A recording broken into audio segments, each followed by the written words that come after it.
some pastors are in the business of trying to reclaim members that have drifted and gone to those congregations like that. Well, I'm not.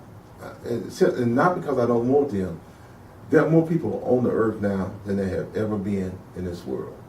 And I think too often we continue to recycle members instead of doing what Jesus asked us to do and go fish for men and women.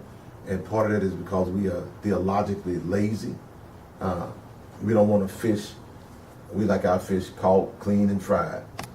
And I think that's problematic. And that's why we keep getting some of the same things that we keep getting. So there's a whole new world out there that we have to go and get. And how do you get those folk? A lot of them are not church folk. They don't like church symbols. They don't like church sounds. They don't like church words. That's why I use my activism as an evangelist, to kind of do that. Because knocking on doors in this day and age, that may work in some communities. It doesn't work in my community. And so I have to do something different and be creative about what we do. And we use media. We use social media. And it's not the standard, come to Jesus kind of deal.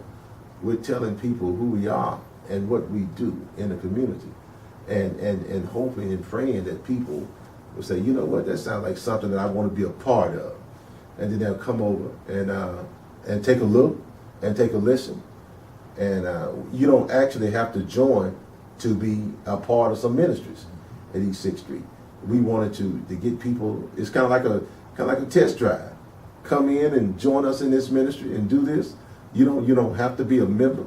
You don't have to jump through a lot of hoops. All you got to do is just come in and participate, and you can.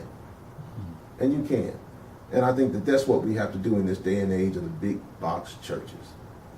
When you work with students through the EEC program, EES program, do you see that as a form of ministry and or sharing good news? I do. I don't do it outwardly.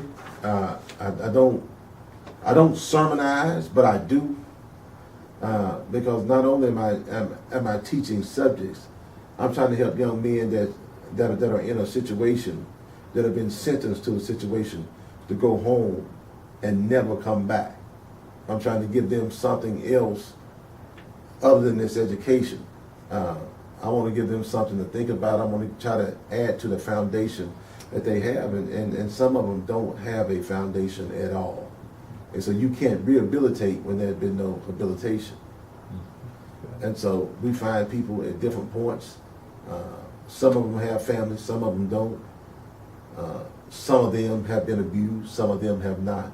Some of them have been, the abuser in that situation. And so we have to do the very best we can. And I do give them something. But, I don't stand there and repeat my Sunday sermon to them, but they get it in one way or another. Mm-hmm. Yeah. Finally, Reverend Jackson, how is it with your soul?